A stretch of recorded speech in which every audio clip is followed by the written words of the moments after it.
우리 같이 말씀이 있자. 푸른 마르고 꽃은 떨어지나 주의 말씀은 영원합니다. 오늘도 말씀을 나누고 전하는 권서인으로 살아가는 모든 분들을 사랑하고 축복합니다. 오늘 우리가 함께 살펴볼 내용은 1. 예수를 예언하는 구약, 구약으로 증명되는 예수. 2. 단순한 밥 이야기가 아닌 오병이어 사건. 3. 사람들, 제자들, 예수님, 형제들도 각자 다 어렵다. 4. 그래도 예수는 계속 가르치시다. 5. 생수의 강 외침을 듣고 예수에 대한 의견이 갈린 이유입니다. 먼저 첫 번째, 예수를 예언하는 구약, 구약으로 증명되는 예수입니다. 마태가 구약의 모세와 예수님을 평행선에 두고 복음서를 기록했던 것처럼 예수님 자신도 구약을 들어 자신을 설명하시고 제자들과 바울, 히브리서를 쓴 저자들까지도 모두 예수와 복음을 증거하는데요. 그 이유는 첫째, 구약이 처음부터 예수님을 증거했기 때문이고, 둘째, 모세를 통해 선포된 율법과 구약을 토대로 설명해야 유대인의 귀에 들렸으며, 셋째, 죄를 드러내는 율법이 아니라 그 정신인 생명과 사랑으로 복음과 구원이 선포되게 하기 위해서였던 거죠. 이렇게 구약은 예수가 누구인지 미리 예언하고 예수를 증명하는 기록이 되는데요. 구약과 신약, 예수는 각각 다른 개별의 스토리가 아니라 서로 연결되고 증명되는 하나의 흐름을 가지고 있다는 것을 염두에 두고 오늘 본문과 앞으로의 신약을 읽어가겠습니다. 두 번째, 단순한 밥 이야기가 아닌 오병이어 사건입니다. 사복음서에 다 기록된 오병이어는 매우 중요한 예수님의 행적인데요. 보리빵 5개와 물고기 2마리로 5,000명을 먹이신 기적으로 기록하고 지나간 다른 복음서들과는 달리 요한복음은 매우 길고 깊게 설명하고 있죠. 단순한 밥 이야기가 아니라는 겁니다. 요한복음이 설명하는 오병이어의 키워드는 만나, 생명의 빵, 예수의 살과 피, 십자가, 어린 양이라고 할 수 있겠습니다. 초록색은 사람들이 말하는 밥, 음식으로서의 빵이고, 빨간색은 예수님이 말씀하시는 빵, 예수님 자신을 가리킵니다. 늘 배가 고팠던 식민지 백성들, 빵을 먹고 먹어도 남는 현장에 있었습니다. 음식을 먹고 배부름을 경험한 그들, 주님 우리에게 이 빵을 늘 주시라고 하는 것이죠. 유한한 이 땅의 음식이 아니라 영원한 생명을 보라는 예수님의 말씀이 들리지 않는 겁니다. 최후의 만찬과 같은 맥락으로 나야말로 생명의 빵이다. 세상의 생명, 구원을 위해서 내가 살과 피를 내주게 될 것이다. 십자가를 지는 하나님의 어린 양이 될 것이다. 이것을 믿는 것이 곧 나를 먹는 것이고 이것을 믿는 것이 하나님의 일을 하는 것이다. 먹고 사는 것이 중요한 것은 나도 안다. 하지만 만나 세상의 양식은 아무리 많이 먹어도 언젠가 결국 죽게 되지 않느냐. 그런데 지금부터 그리고 앞으로 영원히 배부르게 하고 영원히 살게 할 빵은 바로 나다 하신 겁니다. 오병이어는 결국 예수님, 그분이 누구이신가? 구원을 위한 희생 제물이요, 하나님께로 가는 길이요, 진리요, 생명인 예수님을 증명하면서 동시에 십자가를 설명해주는 어마어마한 사건인 겁니다. 세 번째, 사람들, 제자들, 예수님, 형제들도 각자 다 어렵다입니다. 요한계시록까지 모든 성경이 우리 손에 있고 나중에 부활하시고 승천하신 것까지 다 알고 있는 우리도 예수님을 믿는다는 것이 얼마나 어렵습니까? 그런데 당시 율법에 거의 매여 있던 사람들은 예수님의 말씀이 너무 어려웠습니다. 거기다가 자기 살과 피를 마시라니, 이건 또 무슨 말인가? 우리가 예수는 갈릴리 목수 요셉의 아들이라는 것을 다 알고 있는데 하늘에서 내려온 생명의 양식이라고 하다니 너무 지나친 거 아닌가 하면서 예수님을 따르던 많은 사람들, 12제자를 제외한 나머지 여러 제자 그룹들이 시험에 들어 떠나고 어려서부터 함께 자라온 친형제들도 예수님을 믿지 않고 비아냥거리죠. 요한복음 7장 3절 4절입니다. 그래서 예수님의 형제들이 예수님한테 말했다. 여기서 자리를 옮겨 유대하로 가세요. 세상에 스스로를 드러내세요. 그렇게 유명해지고 싶으면 갈릴리 변두리에서 내가 하늘에서 왔다고 이러고 있지 말고 수도 예루살렘으로 가서 하늘에서 내려온 생명의 떡이라고 말하라는 겁니다. 다른 복음서에서는 형 예수가 미쳤다고 생각했다는 기록이 있는데요. 여기서 잠깐입니다. 사람들, 제자들, 형제들만 힘들었을까요? 율법주의를 깨고 율법의 본래 정신인 복음을, 그리고 구원을 위한 제물 십자가를 설명하기도 너무 어렵고 이 십자가를 믿음으로써 얻는 구원을 주시려는 하나님의 뜻을 설명하고 가르치는 예수님도 만만치 않게 어려우셨을 겁니다. 창조주인 절대 주권자 하나님의 시야와 계획을 잠깐 육신의 인생을 살아가는 인간의 시야와 언어에 맞게 풀어서 설명하는 것, 예수님이 지금 그 어려운 일을 해나가시는 중이기 때문이죠. 뒷말도 들으셔야 했습니다. 요한복음 7장 12절입니다. 어떤 사람들은 말하기를 그분은 좋은 분입니다 라고 했다. 그런가 하면 다른 사람들은 말하기를 그렇지 않아요. 그는 무리를 속여 헤매게 하고 있어요 라고 했다. 네 번째, 그래도 예수는 계속 가르치시다입니다. 오병이어의 여파로 혼란이 있는 중에도 예수님은 성전에서 가르치시기를 계속 하시는데요. 목수로 살아온 예수, 성경을 배운 적이 없는데 그의 놀라운 가르침에 사람들은 놀라지요. 안식일의 주인은 하나님이신 것도 계속 설명하시고 사람들은 그가 그리스도냐 아니냐로 설전이 벌어지지만 이러는 중에도 예수님은 십자가를 넘어 승천까지를 말씀하십니다. 요한복음 7장 33절 34절입니다. 나를 보내신 분께로 갑니다. 당신들이 나를 찾아 나서겠지만 나를 찾아내지는 못할 겁니다. 아멘. 십자가도 이해를 못하는 그들이지만 내가 하나님의 아들이라고 했지. 나는 나를 보내신 하나님께로 돌아갈 거다. 나중에 된 일을 보고 믿을 수 있도록 일어날 일들을 미리미리 알려주시는 예수님이신데요. 지금은 십자가를 지시기 6개월 전에 요한복음 현장입니다. 다섯 번째, 생수의 강 외침을 듣고 예수에 대한 의견이 갈린 이유입니다. 초막절이라는 큰 명절에 예수님이 서서 외치십니다. 요한복음 7장 37절입니다. 누구든지 목마른 사람은 나에게 와서 마시기 바랍니다. 나를 믿는 사람은 성경이 말한 대로 생수가 그 배에서 강물처럼 흘러나올 겁니다. 아멘. 당시 초막절 명절에는 제사장이 실로암 못에 물을 떠와서 제단에 부으면서 이사야가 말한 생수에 대한 본문을 근거로 백성들에게 축복을 선언했는데요. 지금 예수님이 바로 그 이야기를 하시는 겁니다. 지금 목마르지 않을 뿐만 아니라 영원히 목마르지 않을 생수, 바로 나다라는 거죠. 이 이야기가 당시 유대인들에게는 눈이 번쩍 뜨이는 선언이었던 건데요. 나는 안식일의 주인이다. 생명의 떡이다. 영원히 목마르지 않을 생수다. 이런 예수님의 자기 증명은 갑자기 튀어나온 즉흥적인 말이 아니라 모두 구약 말씀을 근거로 유대인들의 눈높이에 맞는 언어들이었고 신구약 성경을 한 권으로 들고 있는 오늘날 우리에게도 맞춤형 말씀이라는 사실을 기억합시다. 이 생수 설교를 들은 유대인들, 예수가 그리스도다. 아니다. 갈릴리에서는 그리스도가 나지 않고 베들레헴에서 난다며 편이 갈라지지만 구약의 말씀이 단 하나도 어긋남이 없도록 예수님은 이미 베들레헴에서 태어나셨다는 거 우리는 다 알고 있지요. 예수님, 사람들을 혼란에 빠뜨리고 속이는 사람일까요? 아니면 하나님의 아들 구원자 그리스도실까요? 깊고 깊은 요한복음의 증명 속으로 함께 들어가겠습니다. 요한복음 6장입니다. 요한복음 6장. 이런 일들이 있은 뒤에 예수님이 갈릴레아 바다 곧 티베리아스 바다 건너편으로 떠나가셨다. 큰 무리가 예수님을 따라가고 있었다. 예수님이 아픈 사람들을 상대로 해 보이곤 하셨던 징표들을 그들이 눈여겨보고 있었기 때문이다. 예수님이 산으로 올라가 제자들과 함께 거기에 앉으셨다. 넘는 명절 곧 유대아 사람들의 명절이 가까웠다. 예수님이 눈을 들어 바라보시니 큰 무리가 자기한테로 오고 있다. 그래서 필립한테 말씀하신다. 이 사람들이 먹을 빵을 우리가 어디서 사야 할까요?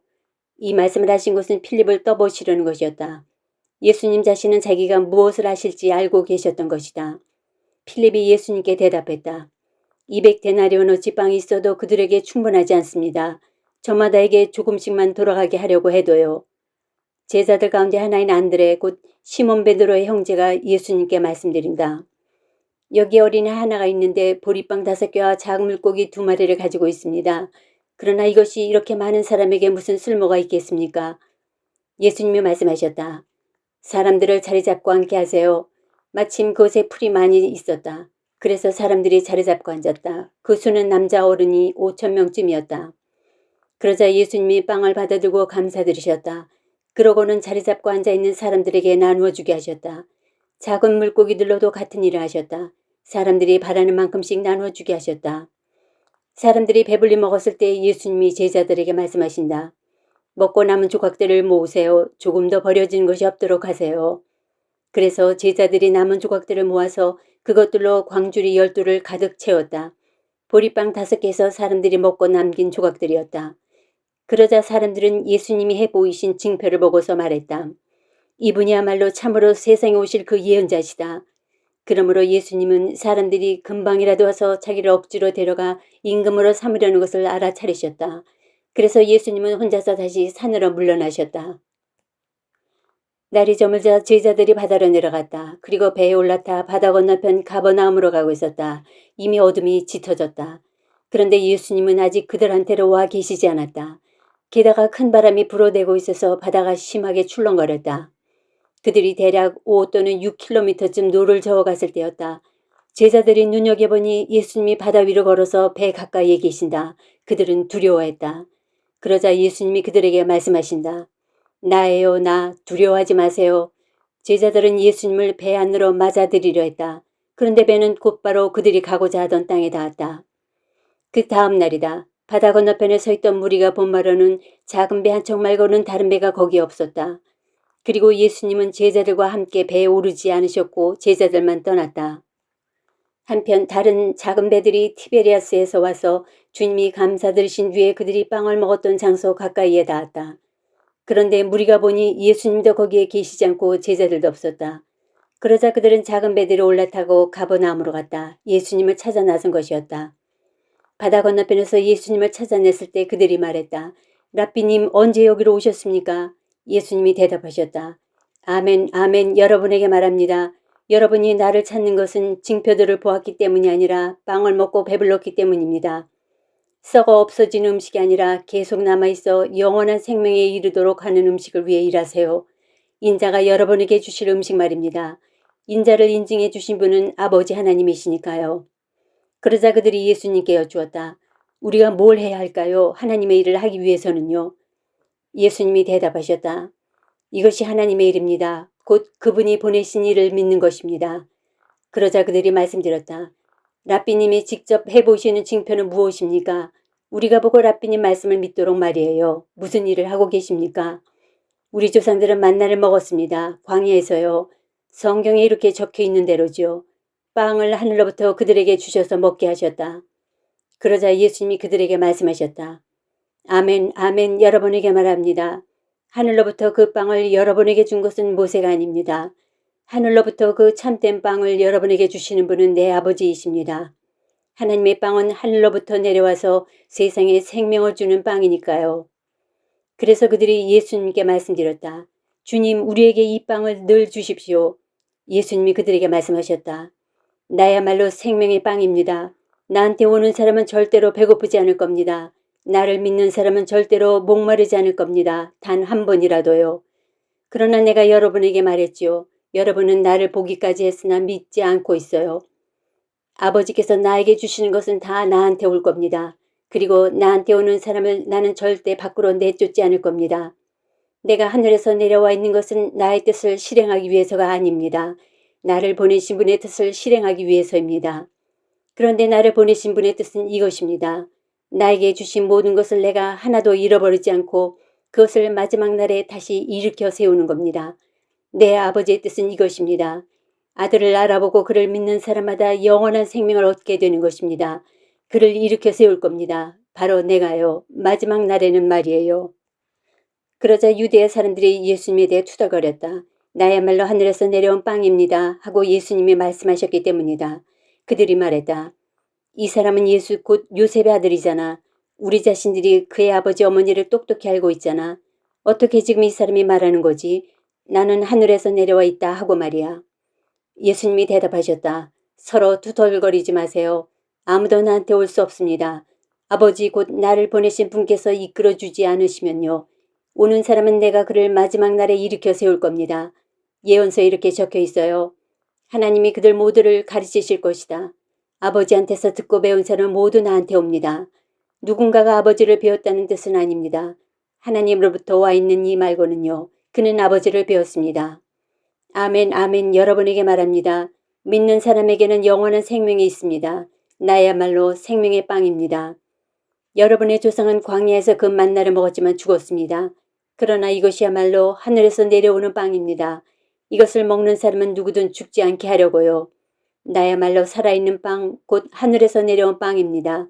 누구든 이 빵을 먹으면 영원히 살 겁니다. 그런데 바로 내가 주는 빵은 내 살입니다. 세상에 생명을 위해서 내주는 것이지요. 그러자 유대야 사람들이 서로 싸우며 말했다. 어떻게 이 사람이 우리에게 자기 살을 주어서 먹게 할 수 있단 말인가? 예수님이 그들에게 말씀하셨다. 아멘, 아멘, 여러분에게 말합니다. 인자의 살을 먹고 그의 피를 마시지 않으면 여러분 안에는 생명이 없습니다. 내 살을 먹고 내 피를 마시는 사람에게는 영원한 생명이 있습니다. 나도 역시 마지막 날에 그를 일으켜 세울 겁니다. 내 살은 참된 음식이고 내 피는 참된 음료이니까요. 내 살을 먹고 내 피를 마시는 사람은 내 안에 머무르고 나도 그 사람 안에 머무릅니다. 살아계신 아버지께서 나를 보내셨고 나도 역시 아버지 때문에 삽니다. 마찬가지로 나를 먹는 사람, 바로 그 사람도 나 때문에 살 겁니다. 이것이야말로 하늘에서 내려온 빵입니다. 조상들이 먹고도 죽었던 것과 같지 않아요. 이 빵을 먹는 사람은 영원히 살 겁니다. 이런 말씀들을 하신 것은 예수님이 가버나움의 회당에서 가르치실 때였다. 예수님의 제자들 가운데 많은 사람들이 듣고서 말했다. 지나치군요. 이 말씀은. 누가 그 말씀을 들어줄 수 있나요? 제자들이 이에 대해 투덜거리고 있다는 것을 예수님이 속으로 알아채셨다. 그래서 제자들에게 말씀하셨다. 이것이 그대들을 걸려 넘어지게 합니까? 인자가 전에 있던 곳으로 올라가는 것을 그대들이 지켜보게 되면 어떻게 하겠어요? 영이 살게 해주는 것이지 육은 아무런 쓸모가 없습니다. 바로 내가 그대들에게 한 말이 영이고 생명입니다. 그러나 그대들 가운데 믿지 않는 사람이 몇 명이 있습니다. 처음부터 예수님은 믿지 않는 사람이 누구인지 또 자기를 넘겨줄 사람이 누구인지를 알고 계셨던 것이다. 예수님이 말씀하셨다. 이 때문에 내가 그대들에게 말했어요. 아무도 나한테 올 수 없다고요. 아버지께서 허락해 주지 않으시면 말이지요. 이런 이유로 제자들 가운데 많은 사람이 등을 돌리고 떠났다. 더는 예수님과 함께 다니지 않았다. 그러자 예수님이 열둘에게 말씀하셨다. 그대들마저도 가버리려는 건 아니겠지요. 시몬 베드로가 대답했다. 주님, 저희가 누구한테로 떠나가겠습니까? 영원한 생명의 말씀이 주님께 있습니다. 저희야말로 믿었고 또 알았습니다. 바로 주님이 하나님의 거룩한 분이시라는 것을요. 예수님이 대답하셨다. 내가 직접 그대들 12를 선택하지 않았나요? 그런데 그대들 가운데 한 명은 마귀입니다. 예수님은 유다 곧 가룟 사람 시몬의 아들을 두고 말씀하시는 것이었다. 이 사람이 머지않아 예수님을 넘겨주게 될 것이기 때문이다. 유다는 12 가운데 한 명이었다. 요한복음 7장. 이런 일이 있은 뒤에도 예수님은 갈릴레아에서 여기저기 다니셨다. 유대아에서 돌아다니고 싶지 않으셨던 것이다. 유대아 사람들이 예수님을 죽이려 하고 있었기 때문이다. 한편 유대아 사람들의 명절인 초막 명절이 가까워졌다. 그래서 예수님의 형제들이 예수님한테 말했다. 여기서 자리를 옮겨 유대아로 가세요. 그리하여 형님 하시는 일을 제자들도 지켜보게 하셔야지요. 뭔가를 숨어서 하면서 자기가 공공연히 알려지기를 힘쓰는 사람은 아무도 없으니까요. 형님이 이런 일을 하고 계시니 세상에 스스로를 드러내세요. 예수님의 형제들도 예수님을 믿지 않고 있었던 것이다. 그래서 예수님이 그들에게 말씀하신다. 나의 때가 아직 되지 않았다. 그러나 너희들의 때는 늘 준비되어 있다. 세상이 너희들을 미워할 순 없다. 그러나 나를 미워한다. 바로 내가 세상에 대해 그 하는 일이 악하다고 증언하기 때문이다. 너희는 명절을 지키러 올라가거라. 나는 이번 명절에는 올라가지 않는다. 나의 때가 아직 완전히 차지 않았기 때문이다. 이런 것들을 말씀하시고 예수님 자신은 갈릴레아에 머물러 계셨다. 예수님의 형제들이 명절을 지키러 올라갔다. 그때 예수님 자신도 드러나지 않게 숨어서 하듯이 올라가셨다. 그래서 유대아 사람들의 명절에 예수님을 찾으려고 했으며 말했다. 그분은 어디 있습니까? 무리들 사이에서는 예수님에 대해 이러쿵저러쿵 뒷말이 많았다. 어떤 사람들은 말하기를 그분은 좋은 분입니다 라고 했다. 그런가 하면 다른 사람들은 말하기를 그렇지 않아요. 그는 무리를 속여 헤매게 하고 있어요 라고 했다. 그렇지만 예수님에 대해 대놓고 말하는 사람은 아무도 없었다. 유대아 사람들을 두려워했기 때문이다. 이미 명절의 중반을 지났을 때 예수님이 성전에 올라가셔서 가르치고 계셨다. 유대아 사람들이 놀라워하며 말했다. 어떻게 이 사람이 성경 지식을 갖췄지 배운 적이 없는데 말이야. 그러자 예수님이 대답하셨다. 나의 가르침은 나의 것이 아니라 나를 보내신 분의 것입니다. 누군가가 그분의 뜻을 실행하고 싶어하면 그 가르침이 하나님으로부터 온 것인지 아니면 내가 스스로 내 마음대로 하는 말인지 알 겁니다. 자기 마음대로 말하는 사람은 자기 자신의 영광을 추구합니다. 그러나 자기를 보내신 분의 영광을 추구하는 사람, 이 사람이야말로 참됩니다. 그 사람 안에는 불의가 없어요.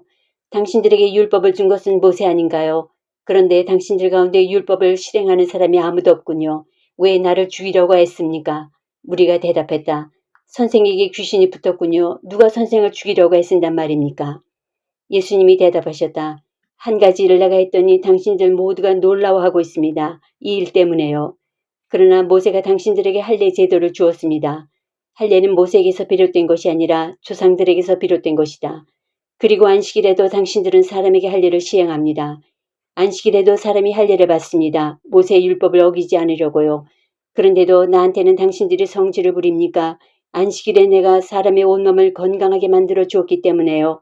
보이는 것에 따라 판가름하지 말고 올바른 판가름을 내리세요. 예루살렘 사람들 가운데 몇 명이 말했다. 이 사람은 그들이 죽이려고 애쓰는 사람 아닌가요? 그런데 보세요. 그가 대놓고 말하는데도 그들은 그에게 한마디도 하지 않고 있어요. 설마 관리들이 이 사람을 정말 그리스도로 알았다는 것은 아니겠죠. 우리는 이 사람이 어디 출신인지 알고 있어요. 하지만 그리스도께서 오실 때에는 아무도 그가 어디 출신인지 알지 못합니다. 그때 예수님이 성전에서 외쳐 가르치셨다. 당신들은 나를 알고 내가 어디 출신인지도 알고 있어요. 나는 내 마음대로 온 게 아닙니다. 나를 보내신 분은 참되십니다. 그런데 당신들은 그분을 알지 못하고 있어요. 그러나 나는 그분을 압니다. 내가 그분에게서 와 있고 그분이 나를 보내셨기 때문입니다.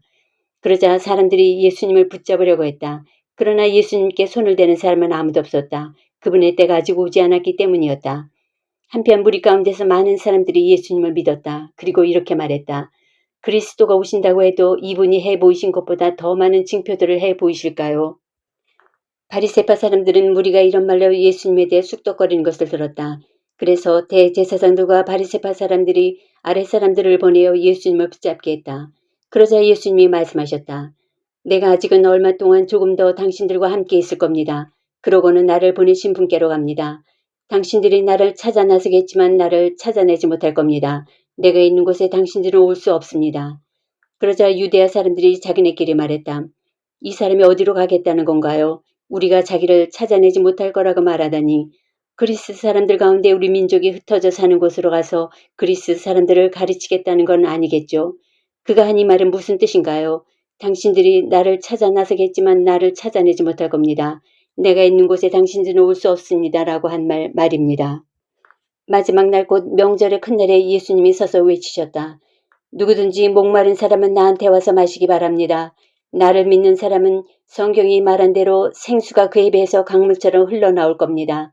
예수님은 자기를 믿은 사람들이 머지않아 받게 될 성령님을 두고 이런 말씀을 하셨다. 아직은 성령님이 와 계시지 않았던 것이다. 예수님이 아직까지 영광을 받지 않으셨기 때문이다. 무리 가운데서 어떤 사람들이 이런 말씀을 듣고서는 말했다. 이분은 참으로 그 예언자다. 다른 사람들은 말했다. 이분은 그리스도다. 또 어떤 사람들은 말했다.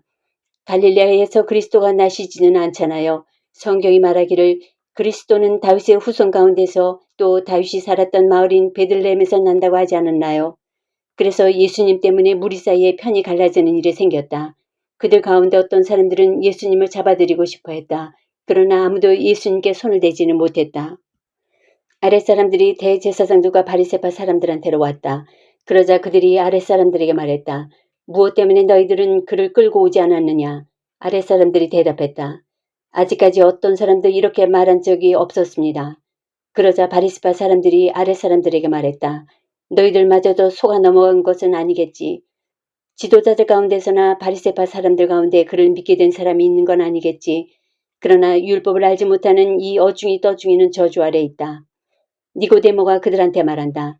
그는 전에 예수님께로 왔던 사람으로 그들 가운데 한 명이다. 우리 율법은 그 사람한테 먼저 들어보지 않고는 그 사람이 뭘 하고 있는지 알아보지 않고는 그 사람을 판가름하지 않지 않습니까? 그들이 대답했다. 선생 자신까지도 갈릴레아 출신은 아니죠. 자세히 살펴보세요. 그리고 알아두세요. 갈릴레아에서는 예언자가 일어나지 않습니다.